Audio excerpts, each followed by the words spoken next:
Most people never saw her. Not really. She blended into the background the way wallpaper does. Always there, rarely noticed. For 13 years, Denise Atwater pushed her mop across the polished floors of Halberg International, her burgundy, janitor's uniform as invisible to the executives as the dust she swept away. She came and went quietly, a shadow in the glass towers of Fort Worth, Texas. To the busy men and women in suits, she was just part of the scenery, someone who existed on the edges of their world. But one Monday morning, everything changed. The lobby of Halberg International buzzed with its usual chaos. Heels clicking against tile, phones pressed to ears, voices low with deadlines and deals. The air smelled of burnt coffee and ambition. And then, amid the noise, came a sound that didn't belong. A voice, sharp, fluent, rolling effortlessly through Mandarin. The CEO, Jonathan Kellerman, froze mid-step. Mandarin wasn't strange to him. He had heard it often during business trips to Shanghai. But here in his Texas headquarters, it was unexpected. And what stopped him cold was not the language. It was who was speaking it. He turned his head and saw her. Denise, the janitor. The woman he'd passed countless nights in the hallways, polite, quiet, always looking down unless spoken to. Now, she stood near the touchscreen lobby directory, speaking like a diplomat, guiding an older Chinese visitor who looked both lost and relieved. Her tone was calm, her gestures precise, her words flowing like water. Kellerman narrowed his eyes. He almost doubted what he was seeing. But then Denise turned, and before he could recover from the shock, she switched languages. A delivery man, holding a clipboard, approached, his face tense. In Spanish, her voice softened into a rhythm both confident and casual. "Sí, señor, gracias," she said, pointing him toward the loading dock. The man blinked, nodded quickly, and left. A second later, another visitor shuffled near the elevators, frustrated over mislabeled boxes. Denise's smile flickered faintly as she slipped seamlessly into French. "Salle Markel, conférence B est de l'autre côté." Her words carried the fluid ease of someone born to it. Kellerman's jaw clenched. Not in anger, something deeper. Guilt, maybe. For decades, he had built international bridges, hired translators, overseen expansions into foreign markets. Yet, here, in his own building, the most linguistically gifted person he'd met in years had been pushing a mop 2 floors below. He stepped forward, more curious than commanding. "Excuse me?" Denise turned, startled but steady. "Yes, sir." That was Mandarin, wasn't it? "Yes, sir." "You speak it fluently?" "Yes." "And Spanish? French?" She nodded once. "Also Portuguese, German, Arabic, Italian, Swahili. And I can read Latin, though I don't really count that." The world seemed to pause around them. Kellerman blinked slowly. "9 languages? You speak 9? "Yes, sir." There was no pride in her tone. No boast, no arrogance. Just truth, delivered plain and steady. He stared at her. This janitor, this invisible woman, this walking United Nations. And for the first time in years, Jonathan Kellerman felt the ground shift under his feet. "What's your name?" he asked finally. "Denise Atwater." "Miss Atwater, are you free for a few minutes?" Her brow furrowed. "Now?" "Yes. I'd like to speak with you in my office." For a second, hesitation flickered in her eyes. Not fear. Something older, heavier. The reflex of someone who had spent a lifetime being overlooked, dismissed, underestimated. Then she nodded slowly. "All right." The elevator ride was silent, save for the hum of machinery. Denise stood straight, hands clasped, eyes forward. Then, without warning, she spoke. "I've worked here 13 years, she said quietly. "Never thought I'd be invited upstairs." Kellerman turned, surprised by her candor. You might be surprised how quickly things can change. But he had no idea how much was about to change. For her, for him, for the entire company. The elevator doors slid open with a soft chime. Denise stepped onto the executive floor, her shoes whispering against polished wood. The air smelled faintly of citrus and leather, money, if you had to name it. Kellerman's assistant glanced up, her eyes wide at the sight of a janitor beside the CEO. Kellerman gave no explanation, only a curt nod, and led Denise into his glass-walled office. He gestured toward a chair across from his desk. "Please sit." Denise lowered herself carefully into the chair, folding her hands neatly in her lap. Her eyes roamed the office. Not impressed, not intimidated, just observant. The map on the wall, studded with colored pins. The tray of espresso cups. A photograph of 2 daughters in silver frames. A dusty award from a Brussels trade conference. She noticed everything. Kellerman leaned forward. "Denise, I'm going to be honest. I didn't expect to have this conversation today." She gave the smallest nod, her face unreadable. "But I just heard you speak 3 languages like you were flipping switches. And I have to ask, how does someone like you end up cleaning floors here?" For a long moment, she didn't answer. Her gaze shifted to the window, then back to him. Her voice was steady when it came. "You want the truth?" I wouldn't have asked otherwise. She rubbed her palms together, as if warming her courage. "I was born in Toledo, only child. My dad was a pipe fitter. My mom was a nurse's aide. We didn't have much, but they believed in education like it was a religion. I got a full ride to Kent State, linguistics major, halfway through a master's degree when my mother got sick." She paused, swallowing. "I came home to care for her. Then my dad died of a stroke 6 months later. Everything collapsed." Her eyes softened with memory. "I had a baby, no money, no partner who stayed. So I worked whatever I could. Grocery, stores, nursing homes, temp jobs. Eventually, the custodial supervisor here offered me night hours. It paid the bills, let me be there for my daughter. That's how I got here." Kellerman listened in silence, every word settling into him like lead. "But the languages," she continued, "I never stopped.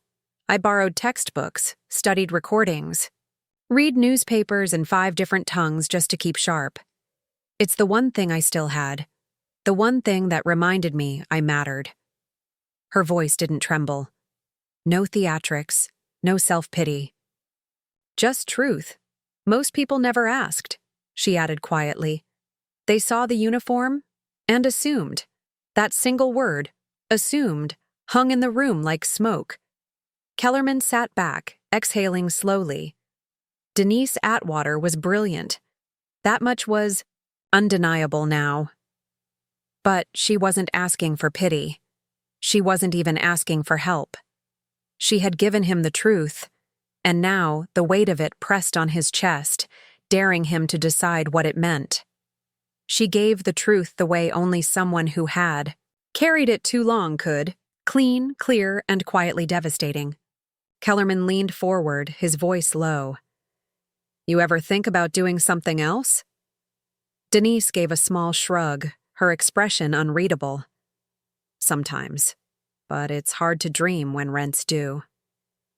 The silence that followed was different, this time. Not the empty kind, but dense, weighted with something unspoken. Kellerman reached for his leather-bound notebook, scrawling a few lines. Denise tilted her head slightly. "What are you writing?" she asked.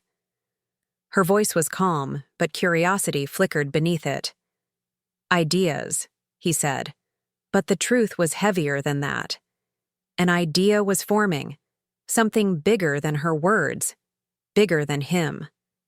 And it wouldn't let go. The conversation followed him like a ghost the rest of the day. During budget reviews, vendor calls, even board updates, his mind kept circling back to Denise Atwater, to her steady voice, to the way she listed 9 languages, like it was nothing. He knew better. That kind of fluency didn't just happen. It was the product of years of sacrifice, obsession, discipline. The kind of talent you couldn't buy. The kind of talent his company had been overlooking in plain sight. By mid-afternoon, Kellerman couldn't sit still. At 3:45 p.m., he stepped into the elevator and punched the button for the service level. He needed to see her world. The air was warmer down there, humid with the smell of cleaning agents and detergent. The walls were scuffed, dented from carts, and boots. He passed men in overalls, women in hairnets, break rooms with flickering lights, vending machines humming against the silence. The deeper he went, the less it looked like Hallberg International. The polish and glass of the upper floors gave way to bare concrete, supply closets, and stacks of bottled water. Finally, he reached the janitorial supply room. Denise was there, stacking microfiber cloths onto a dented metal shelf. She turned, startled to see him standing in the doorway. "You came down here?" she asked. Kellerman smiled faintly.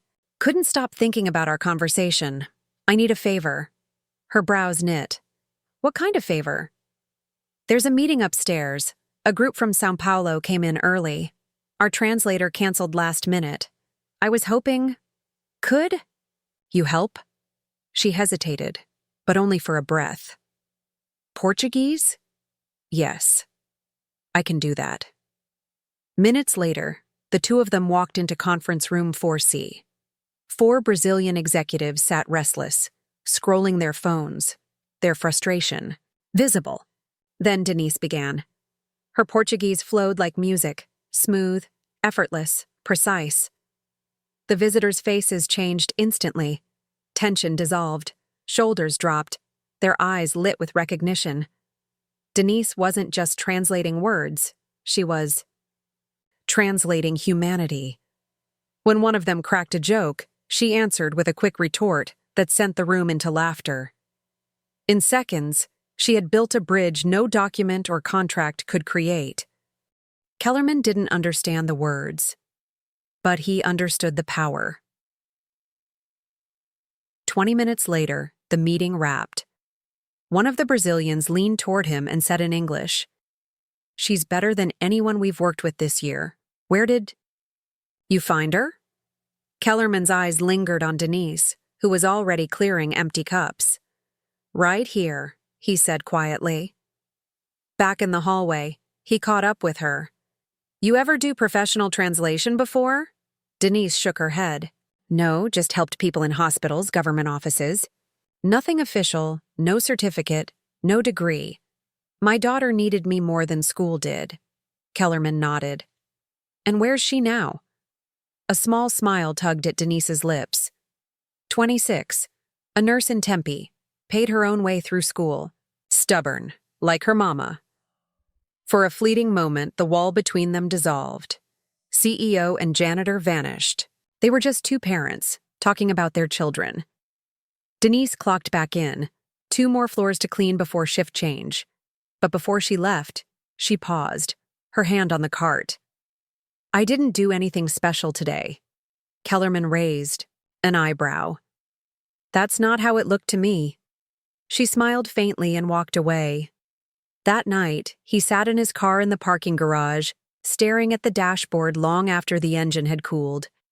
His mind churned. The pressure of quarterly targets, investor demands, endless meetings on diversity and recruitment, they all rang hollow compared to the image of Denise Atwater standing in that conference room. For years, Hallberg International had searched the globe for talent, flown in specialists, built training programs. And all this time, the gold had been right here, buried under their own feet. The next morning, Denise swiped her badge at the wrong time. She had just finished wiping down the east lobby when her supervisor, Ron, appeared with an odd look on knee. His face. Not angry, not even annoyed, just unsettled. "Denise, Mr. Kellerman wants to see you again." She froze. "Did I do something wrong?" Ron shook his head. "Didn't say. Just told me to send you up." She wiped her hands on her eye. Towel, nerves tightening in her chest, and made the long walk upstairs. This time it was different. People looked up as she passed. Some whispered. The receptionist smiled knowingly, like she was in on a secret Denise hadn't heard yet. When she stepped into the executive suite, Jonathan Kellerman stood near the window, a mug of black coffee in his hand, the skyline burning gold in the morning sun. "Come in," he said without turning. Denise lingered near the door until he finally faced her. His expression was serious, deliberate. "I've been thinking," he began, setting the mug down, "about wasted talent, about how many people never get a shot, not because they aren't good, but because nobody ever looks twice." Denise said nothing. Her guard was up. She had heard plenty of talk before. Too many people promised change only to deliver excuses. "I want to create a new position," Kellerman continued. "One this company desperately needs, though we didn't know it until now. Cultural liaison for international affairs. Someone who can speak the languages, bridge the gaps, handle our vendors, visitors, documents. All the things we keep fumbling." Her brow furrowed. "For me? You're more qualified than most of my leadership team." "You've already proved it." Her eyes narrowed. "Is this real?" "As real as it gets. I don't have a degree. You have something better. 9 languages, experience, commitment, resilience. Do you think I care about a piece of paper?"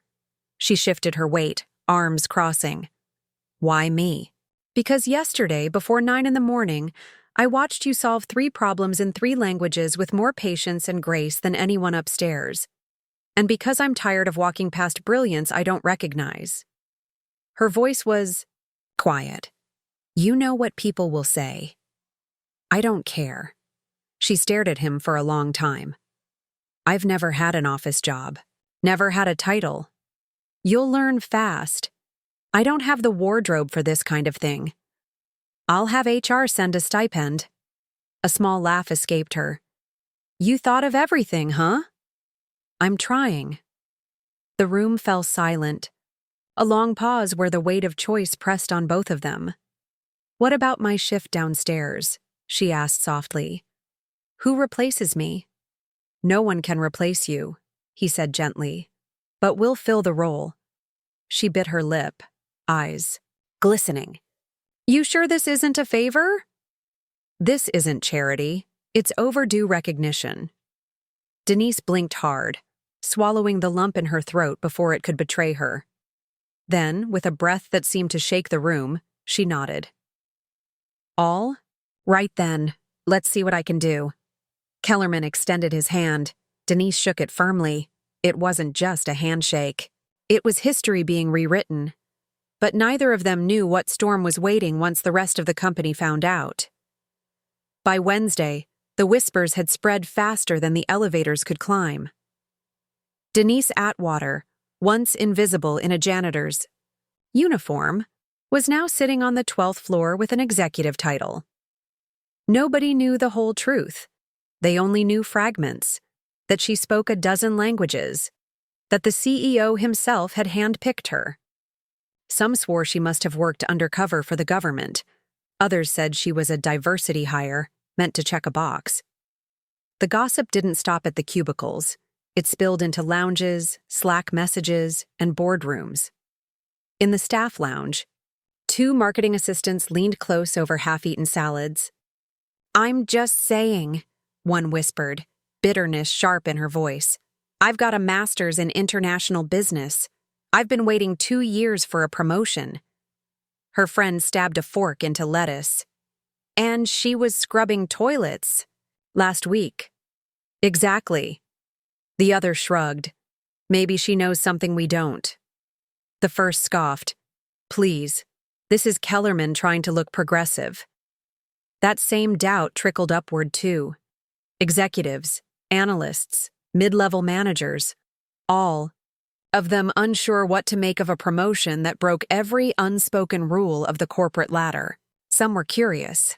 A few smiled and said, "Good for her." But not everyone was clapping. Denise felt it the second she walked into her new office. It wasn't lavish, just a desk, a plant, and a computer she hadn't powered on yet. But compared, To the concrete walls and supply closets of the service level, it felt like another world entirely. When HR finished onboarding her, she asked quietly if she could keep her old janitor's uniform. Not to wear, just to remind herself. That afternoon, Victor, the head of international operations, walked in. Clipboard in hand, eyes tight, not even pretending to smile. He didn't shake her hand. He didn't sit. "So, you're the new liaison?" he said, his tone dripping with forced politeness. Denise met his gaze. "That's what I'm told." "You have any experience in corporate environments?" Her lips curved faintly. "Only from the outside looking in." He didn't laugh. Instead, he dropped a folder onto her desk with a heavy thud. "Reports from Italy, contracts from Dubai, vendor issues in São Paulo. Think you can manage that?" She stood, steady. "I'll need a few hours to review, but yes, I can manage it." He gave no response, only turned and walked out. Later that evening, Kellerman stopped by. "How's day one?" Denise leaned back, exhaling. "I've had worse." "Victor giving you trouble?" She smirked. "He doesn't scare me." "I figured." He lingered, watching her for a moment. Then Denise asked what had been gnawing at her. "Why now? Why me?" "You could have given me a bonus, said thank you, and kept moving." Kellerman leaned against the doorframe. "Because I saw myself in you." Her brow arched. "You were a janitor?"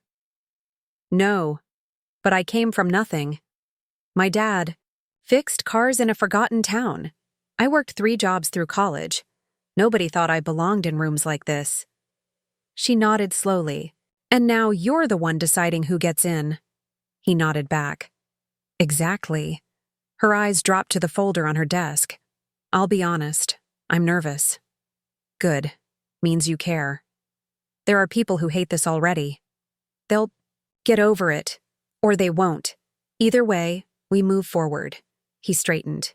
"You have a story, Denise, a real one. And now you've got a platform." With that, he left her alone. As the door clicked shut, Denise sat still, staring around. Her office. She remembered crying in bathroom stalls during lunch breaks, dragging her body home after double shifts, missing birthdays she could never get back. She remembered every promotion she watched pass her by, every colleague who never even said, "Good morning." Slowly, she opened the desk drawer and laid her old janitor badge inside. Not to forget, but to remember. By Friday, her nameplate was mounted outside the door. Black letters on brushed steel: Denise Atwater, Cultural Liaison, International Affairs. It looked clean, permanent. The company-wide email followed. Sent by Kellerman himself, it was short and sharp. He explained her role, her background, and, more importantly, her value. He didn't frame it as charity, didn't frame it as a gesture. He framed it as fact. She was the best person for the job. Period. Still, the noise didn't stop. Some managers muttered in private. Others softened when they saw her in action. She corrected mistranslations that had bled money for years. She handled clients better than the software ever could. She worked without fanfare, quietly proving she belonged. On Monday, she walked into a meeting with a Moroccan delegation. The expansion into North Africa had stalled for months. Negotiations were fraying. Misunderstandings piled high. Denise entered the room in a beige blazer and spoke in fluent Moroccan Arabic.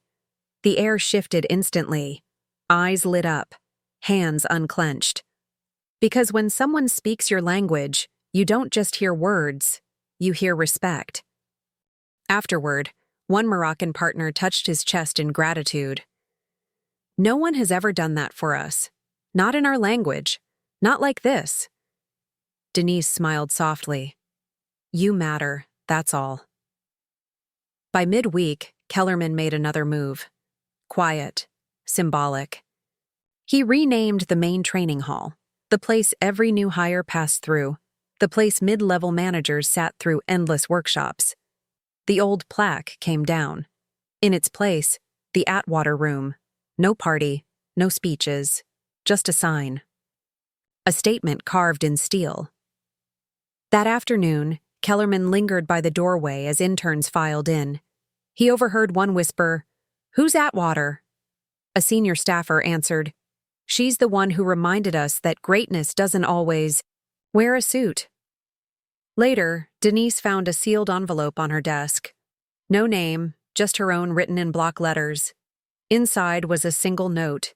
"I used to think I'd be invisible forever. Today, I stood a little taller because of you.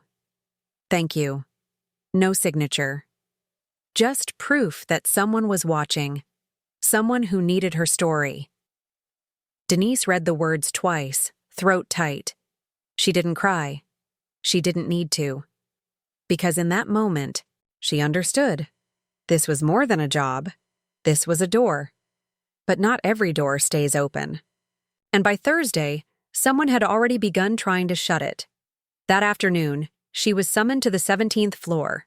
Not by Kellerman, but by Eleanor Craig, senior board member, company legend, 40 years in the game. Razor-sharp suits, sharper tongue. Denise walked into the conference room. Eleanor sat at the head of the table, a stack of papers in front of her, a pen tapping impatiently. She didn't even look up. "Have a seat," she said flatly. Denise sat. Eleanor finally lifted her eyes, cold and clinical. "So, Miss Atwater, I've reviewed your file. No degree, no corporate training, no management certifications." Denise didn't blink. "That's correct." Eleanor folded her hands, the silence around her more dangerous than words. "You were a janitor here 3 weeks ago," Eleanor Craig said flatly, her pen tapping against the folder. Denise leaned back in her chair. "I was." Eleanor's eyes narrowed. "Help me understand how someone with your background is suddenly handling international affairs at the highest level." Denise held her gaze. Her voice didn't shake. "Because I speak the languages. I understand the cultures.